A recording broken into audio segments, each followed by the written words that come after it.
সকালবেলা উঠেই কাজ টাজ করে ঝাড়াঝাড়া দিয়ে দেখি আবারও এই তো ঝড় আছে। সকালবেলা দেখছি এতই পরিমাণ আকাশে মেঘ, ঝাড়াঝাড়া দিয়ে আমার লস হয়ে গেল আগে ভাগে উঠে।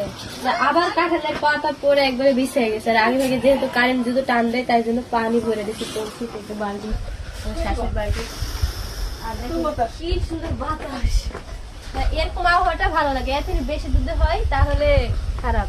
কি সুন্দর দেখুন আবহাওয়াটা, সকালবেলার আবহাওয়াটা। আর এটাই দোয়া করে যেন পানি যেন না হয় কয়দিন, ঈদের আগ পর্যন্ত। ঈদের পরে পানি হলে সমস্যা নেই। এখন মানুষ কাজ টাজ করবে, এখন মানুষে ঘর বাড়ি পরিষ্কার করবে, জামা কাপড় পরিষ্কার করবে। তো দোয়া করবেন যেন বৃষ্টি যেন না হয়।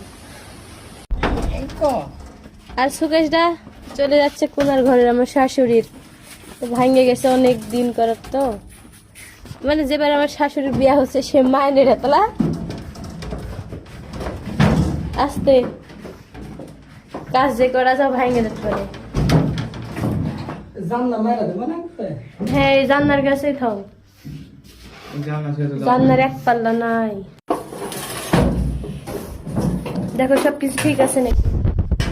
কাজ তো নাই, ভেঙে গেছে। শোকেস ঘিরানো হয়ে গেছে আমার শাশুড়ির। এটা হচ্ছে চৌকি, যেহেতু ওই ঘরে ছিল এখন এই ঘরে পার করেছে। এদিক করে গেছো তুমি?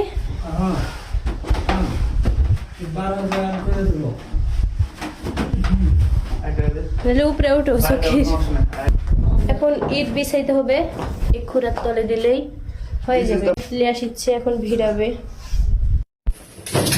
আমার শাশুড়ি এটা বাক্সা, আর আমি এটা মুছে দিচ্ছি সুন্দর করে, যেহেতু ওই ঘরেতে পার করবে। ঝাড়া ঝাড়াই তো সবকিছু পরিষ্কার করে কেউ পার করবে। ফাটা কিছু নাই, ফুকা ডুঙ্কা কিছু নাই, তাও হচ্ছে তেল পোকায় লাই দিছে। আমি আবার আমার শাশুড়ি বললো যে ভালো করে একটু মুছে দাও, তো আমি আবার ফেলা দিছি অর্ধেক। একটু হালাও হাতা রাখতে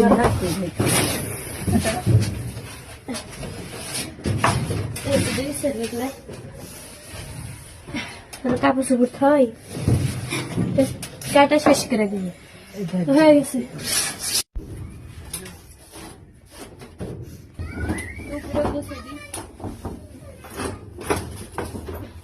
হয়ে গেছে, এখন শুধু ঘরের ভিতরে পিঠা দিয়া ঘুরালে হয়ে। আর যেগুলো ঘরের জিনিসপাতি মানে শোকেজের এই পেলা মানে থালি মানে যেগুলো কাছের আছে অবশ্যই দেখাবো নি আপনাদেরকে যে আমার শাশুড়ি আগের যুগের বিয়ের সময় কি কি দিছিল বা কি কি ছিল।